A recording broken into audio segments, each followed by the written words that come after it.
नमस्कार साथियों। आज मैं एक समस्या और उसका समाधान और उसका कानूनी पहलू आपके सामने लेकर आया हूं।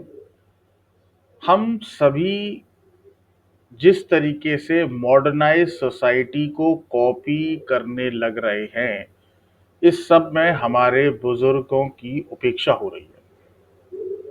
हमारे माता पिता, हमारे ग्रैंड पेरेंट्स कहीं ना कहीं इस सब से प्रभावित हो रहे हैं। बहुत से ऐसे परिवार हैं जहां पर बुजुर्गों के साथ बेहद गंदा व्यवहार किया जाता है। उनको दवाई, कपड़े और भोजन जैसी मौलिक चीज़ों की भी उनकी पूर्ति नहीं हो पा रही है और वो किसी से कुछ कह भी नहीं पा रहे। इसी समस्या के ऊपर आज हम डिस्कस करेंगे कि हमारे लॉ में क्या प्रोविजंस हैं, कैसे हम बुजुर्गों के जीवन को बेहतर बना सकते हैं।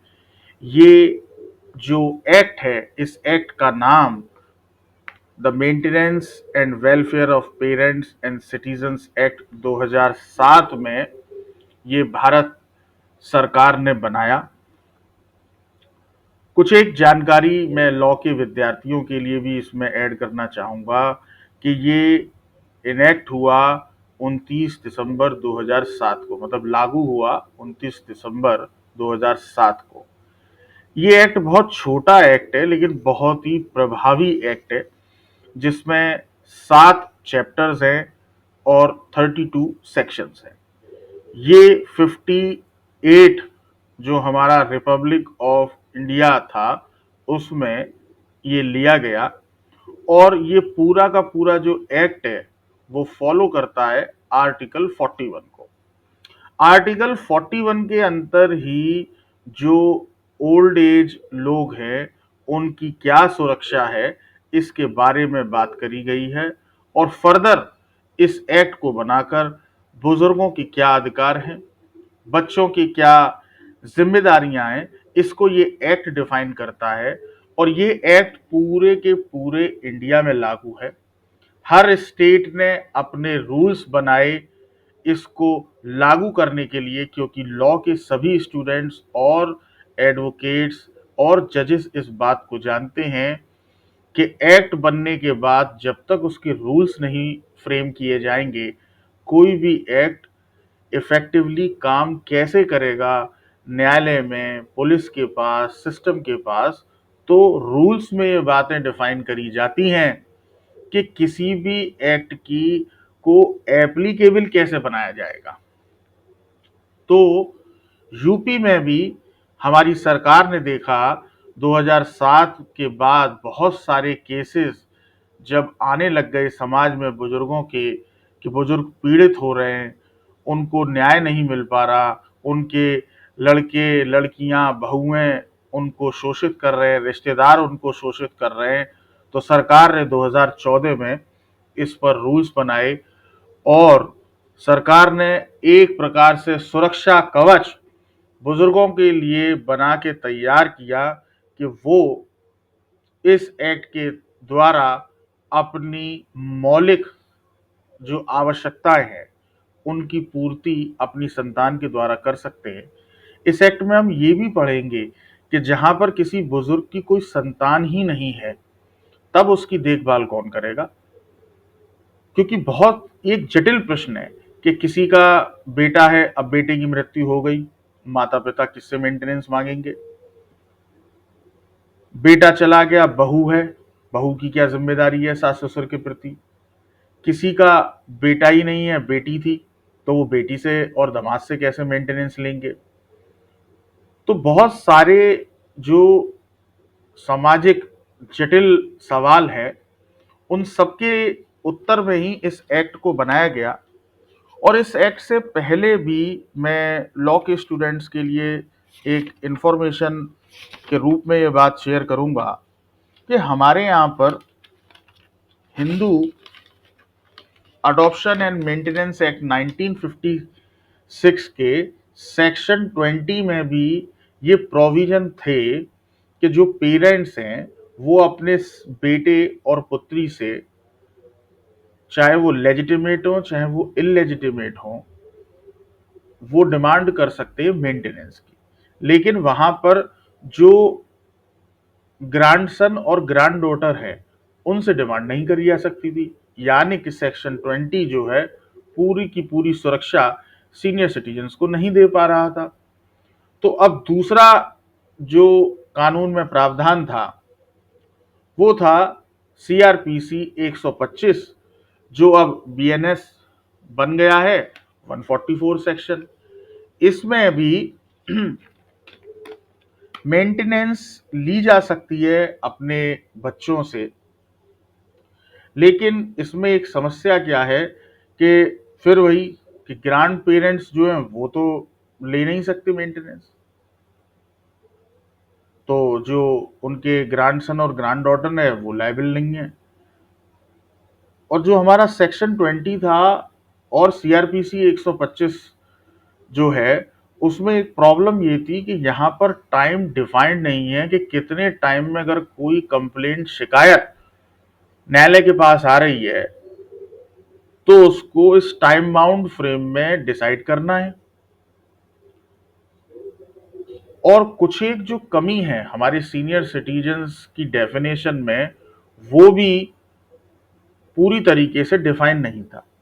तो जब सरकार के पास बहुत सारे केस आने लग गए, क्योंकि हमारा जो भारतीय ढांचा है, चाहे इसमें आप किसी भी जाति और धर्म को मानने वाले हों, उसमें एक बात निश्चित है कि बच्चों की जिम्मेदारी है कि वो वृद्धावस्था में अपने माँ बाप की टेक केयर करें।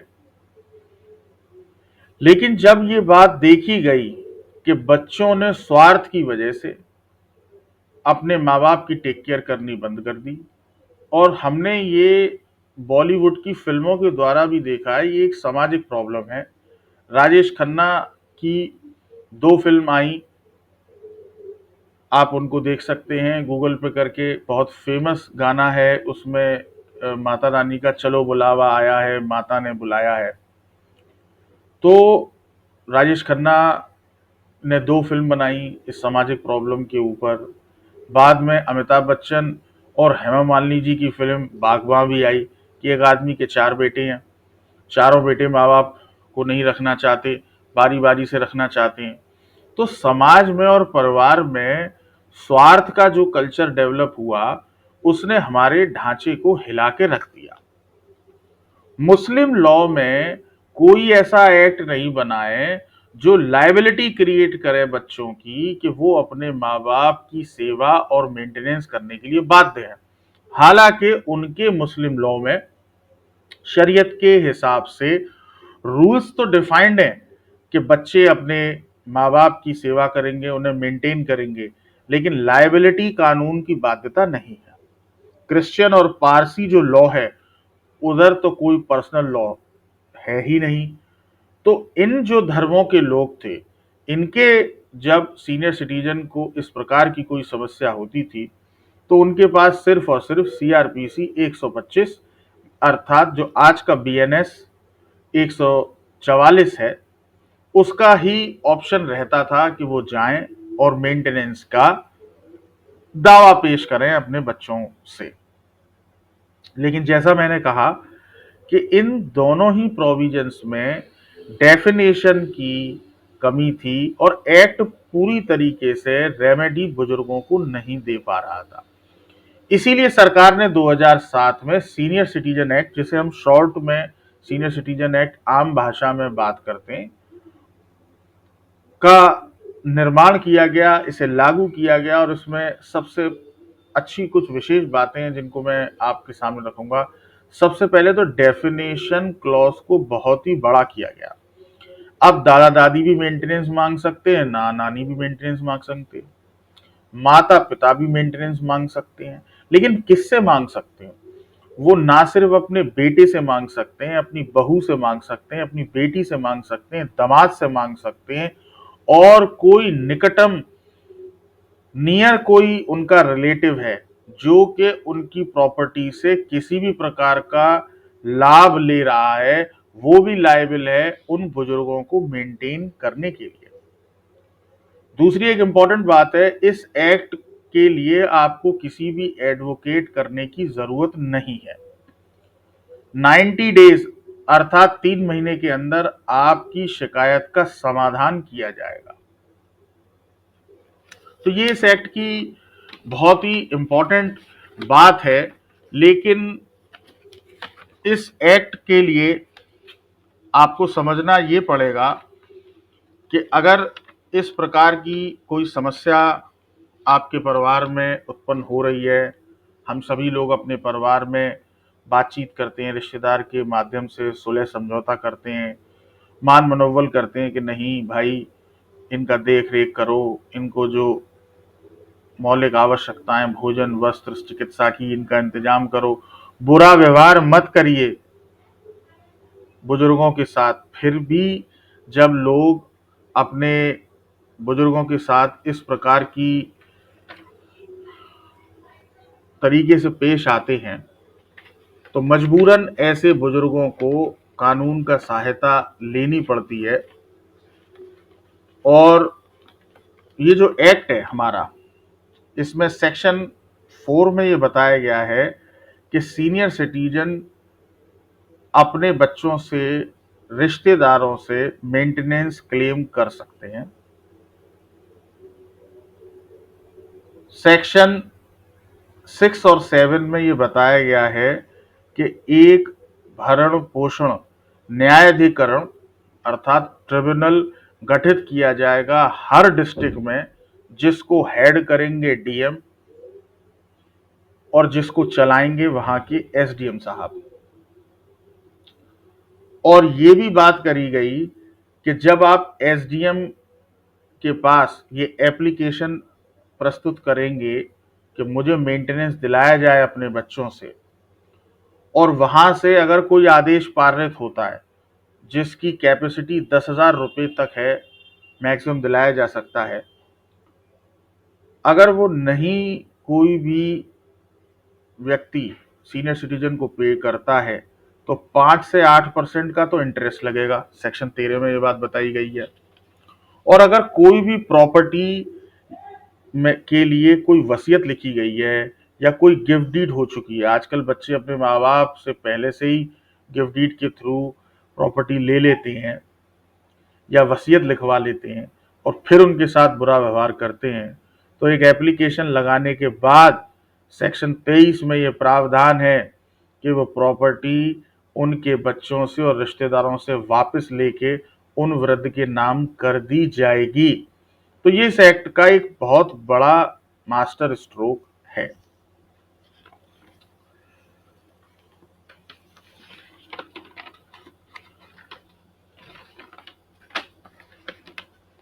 एक और बात, जैसा मैंने अभी कहा था कि भाई जिन वृद्धों के कोई संतान ही नहीं है, कोई रिश्तेदारी नहीं है और वो लोग अपने आप को मेंटेन नहीं कर पा रहे, तो फिर उस स्थिति में क्या किया जाएगा।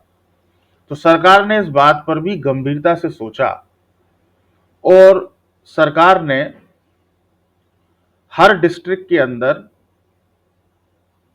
एक मेंटेनेंस ऑफिसर, जिसको हम डिस्ट्रिक्ट सोशल वेलफेयर ऑफिसर भी के नाम से भी जानते हैं, नियुक्त करा, जो डीएम को रिपोर्ट करेगा हर डिस्ट्रिक्ट के अंदर। और सेक्शन 19 के अंतर्गत एक वृद्धाश्रम की, जो गवर्नमेंट के द्वारा संचालित होगा, जिसकी मिनिमम क्षमता 150 लोगों की होगी, रन करेगा और वहां पर ऐसे वृद्ध लोगों को भेजा जाएगा। हमने समाज में देखा है कि सरकारी वृद्धाश्रम भी होते हैं और ऐसे वृद्धाश्रम होते हैं जो चैरिटेबल ट्रस्ट, जिनको एनजीओ चलाती हैं, और तीसरी श्रेणी के ऐसे वृद्धाश्रम भी होते हैं जो पेड सर्विस के रूप में वृद्धजनों को रखते हैं। एक और इम्पॉर्टेंट पहलू है कि कोर्ट अर्थात एसडीएम न्यायालय से, ट्रिब्यूनल से आदेश हुआ और कोई भी व्यक्ति जिसकी ये लायबिलिटी है कि वो अपने पेरेंट्स को मेंटेन करेगा और उस आदेश के कॉम्प्लाइंस में को पूरा नहीं करता, वो मतलब जो मेंटेनेंस बांधी गई वो नहीं पे करता, तो उस पर 5,000 रुपये का तो जुर्माना और 3 महीने की सजा का प्रावधान है। इस बात को भी ना भूलें कानून कोई मजाक नहीं है। एक प्रोविजन अपील का भी है।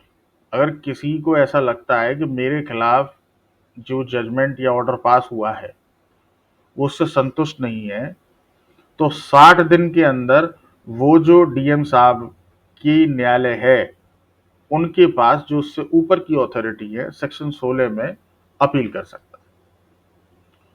क्योंकि सेक्शन 15 में अपीलेट जो ट्रिब्यूनल है वो डीएम साहब ही होंगे उस डिस्ट्रिक्ट के। तो मतलब आपको अपने शहर से कहीं भागने की, दूसरे शहर में हाई कोर्ट यहाँ वहां जाने की कोई जरूरत नहीं है। सिंपल सी बात है कि आप एप्लीकेशन दे सकते हैं अपने एसडीएम के पास और आपको मेंटेनेंस मिलेगी। अब मैं आपको कुछ डेटा और फिगर्स की तरफ लेके जाना चाहता हूं। आपको ये बात समझनी पड़ेगी कि क्या कानून बनाने से ही सारी समस्याओं का समाधान हो जाएगा? उत्तर है नहीं। कुछ बात समाज के ऊपर भी निर्भर हैं, हमारे स्वयं के चिंतन के ऊपर भी निर्भर करती हैं कि क्या सही है और क्या गलत है। तो डेटा ये कहता है कि 2023 तक उत्तर प्रदेश में जो 60 साल से ऊपर के वृद्धजन हैं उनकी पॉपुलेशन 2.6 करोड़ है। 2022 तक जो कंप्लेंट्स दर्ज हुई यूपी में वो 6000 प्लस हुई, और जिनमें से उन कंप्लेंट्स को जो निस्तारण किया गया अर्थात डिस्पोज किया गया वो 90% से अधिक थी। और हमारे यूपी में जो वृद्धा आश्रमों की संख्या है वो 70 प्लस है।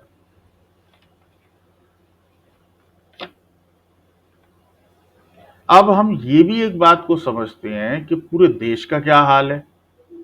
तो पूरे देश में 2023 तक के जिस डेटे को एनालाइज किया गया उसके हिसाब से 13.8 करोड़ वृद्ध हैं पूरे इंडिया में। 2022 तक ऑल ओवर इंडिया अर्थात हर हर राज्य में 23,000 से ज्यादा कंप्लेंट दर्ज करी गई, 600 से ज्यादा ट्रिब्यूनल बनाए गए और 25 राज्यों से ज्यादा राज्यों में वृद्धा आश्रमों की स्थापना करी गई। यानी कि समस्या है, कानून बनाने से वो समस्या पूरी तरीके से सॉल्व नहीं हुई है।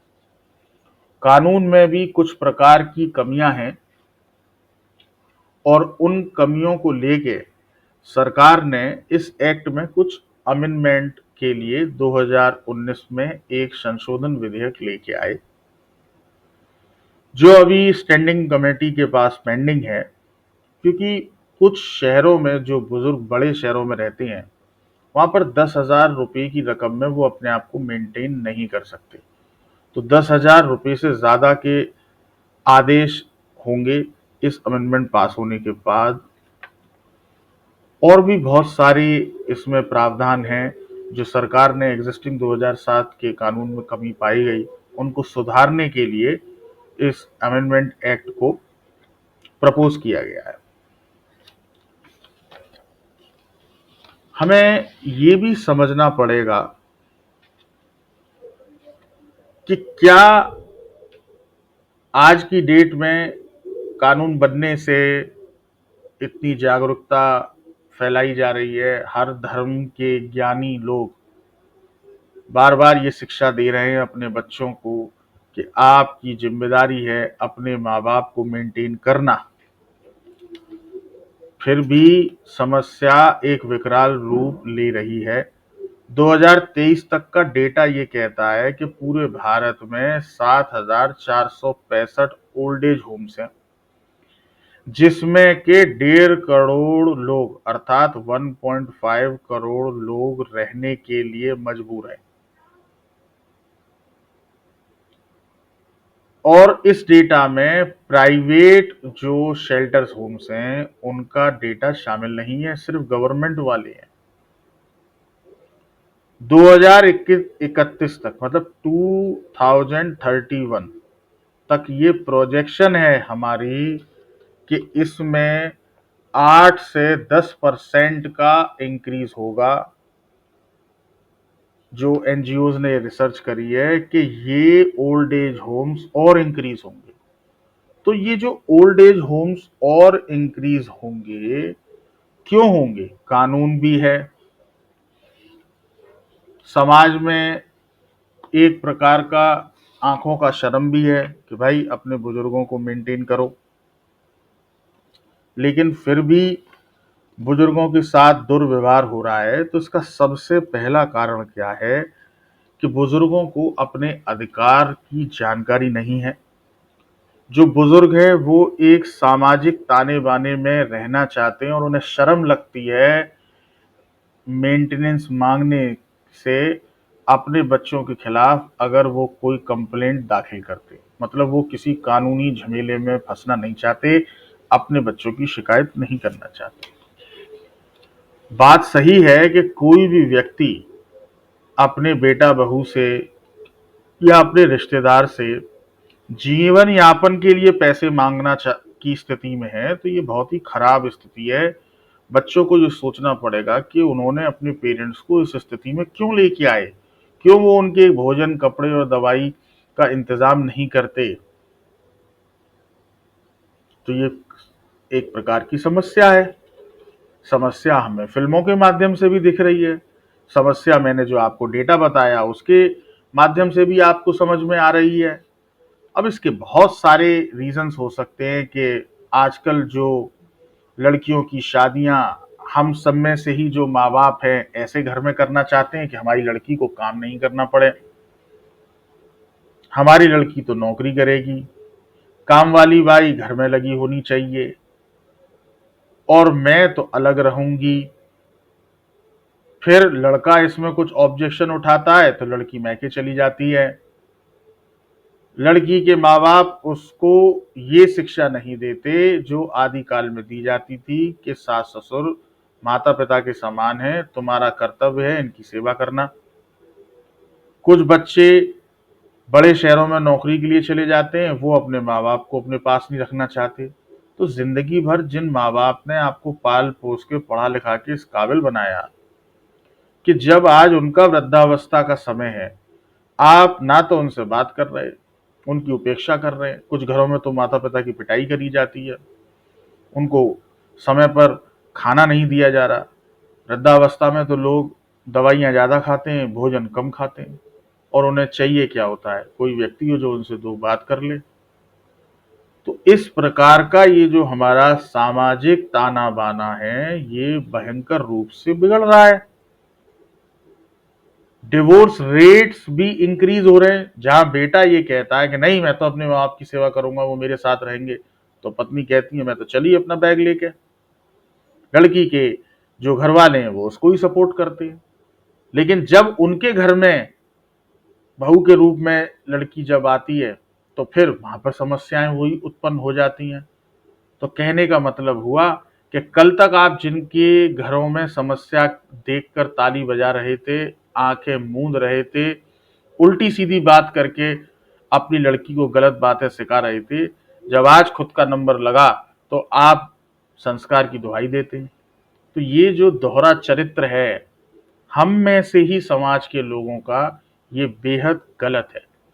और इसीलिए हमारा जो सामाजिक ताना बुना है वो भयंकर तरीके से डिस्टर्ब हो रहा है। हम फॉरेन कल्चर को कॉपी करना चाहते हैं, लेकिन जो हमारा खुद का कल्चर है उसको भूल रहे हैं। धर्म कोई भी हो, चाहे हिंदू धर्म हो, इस्लाम धर्म हो, सिख धर्म हो, जैन धर्म हो, क्रिश्चियनिटी हो, सभी धर्म में माता पिता की सेवा को सर्वोपरि बताया गया है। ये तो कहीं पे नहीं लिखा कि बड़े शहर में चले जाओ माँ बाप को भूल जाओ, या अगर एक पिता के 4 संतान है तो एक बेटा के पास वो कुछ दिन माँ बाप रहेंगे, फिर कुछ दिन किसी और के पास रहेंगे, फिर कुछ दिन, मतलब आपने तो उनका खाना बदोश जीवन बना दिया। उन्होंने तो 4 बच्चों को एक ही घर में रह के पाला। तो कहीं ना कहीं खुदगर्जी चरम सीमा पर पहुंचती जा रही है और आपको ये सोचना पड़ेगा। और बात के अंत में मैं बहुत इजी आपको समाधान देता हूं कि अगर कोई बुजुर्ग है और उसके साथ इस प्रकार की दुर्व्यवहार हो रहा है, समझाने के बावजूद भी उनकी संतानें नहीं मान रही हैं, तो कृपया करके डरने की ज़रूरत नहीं है। सीनियर सिटीजन्स हेल्पलाइन नंबर 14567, मैं रिपीट कर रहा हूँ, 14567 पर कॉल करें। ये नंबर आपको याद नहीं रहता है तो आप पीसीआर को पुलिस की सहायता के लिए 112 पे कॉल कर सकते हैं अगर आपके साथ दुर्व्यवहार हो रहा है, वहां से आपको सहायता मिलेगी। आप चाहें तो एक लिखित शिकायत अपने नियरेस्ट चौकी और थाने में दे सकते हैं, जहां से कानून के प्रावधान के हिसाब से एक बीट अधिकारी जो आपके इलाके में रात को गश्त करता है, आपसे 15 दिन में, हफ्ते में या महीने में एक बार मुलाकात करने आएगा कि आप ठीक ढंग से रह रहे हैं, आपके बच्चे आपकी अच्छी तरीके से सेवा कर रहे हैं कि नहीं कर रहे, कोई समस्या तो नहीं है, और वो उसका निवारण करेंगे। और अंत में अगर आपको, जैसा कि पूरे एक्ट में ही बताया गया कि अगर आपको पैसे की आवश्यकता है और पैसा आपकी संतान नहीं दे रही है, तो आप इस सीनियर सिटीजन एक्ट के द्वारा सिर्फ एक सादे से कागज पर एक एप्लीकेशन लिख के एसडीएम कोर्ट में दे दीजिए। कोई वकील करने की ज़रूरत नहीं है। उस एप्लीकेशन का फ्री में संज्ञान लिया जाएगा, कोई मुकदमेबाजी नहीं होनी, कोई लंबा केस नहीं चलना, और आपको मेंटेनेंस आपके संबंधियों से दिलाया जाएगा। कुछ साल पहले हमने न्यूज़ में एक केस देखा कि ये पैसे की जो समस्या है वृद्धों के साथ, गरीब आदमी के साथ या मध्यम वर्ग के लोगों के साथ ही नहीं उत्पन्न हो रही।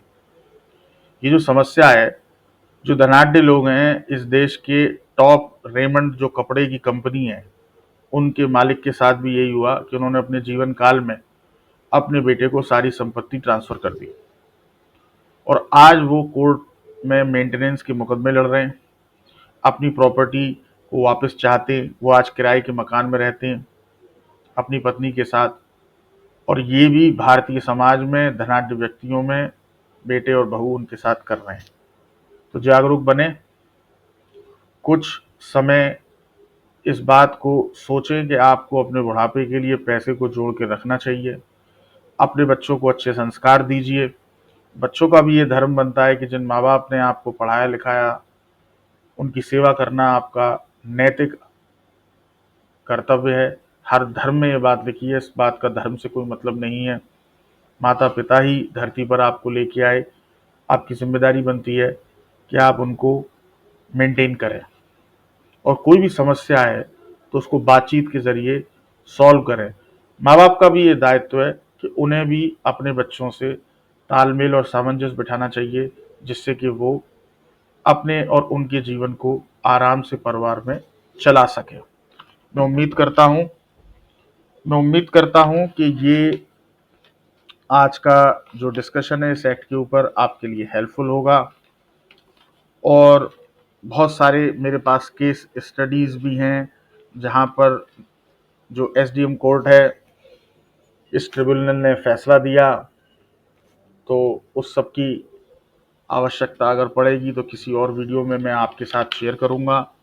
मेरा यही उद्देश्य है, अच्छे नागरिक बने, अच्छे बेटे बने, अच्छी बहू बने, अच्छी बेटी बने, और किसी और की मदद करने से पहले आपके घर में जो बुजुर्ग रह रहे हैं, मेरी हाथ जोड़ के आपसे विनती है, उनकी सेवा करें, उनका ध्यान रखें। तब तक के लिए सुरक्षित रहें। जय हिंद, जय भारत।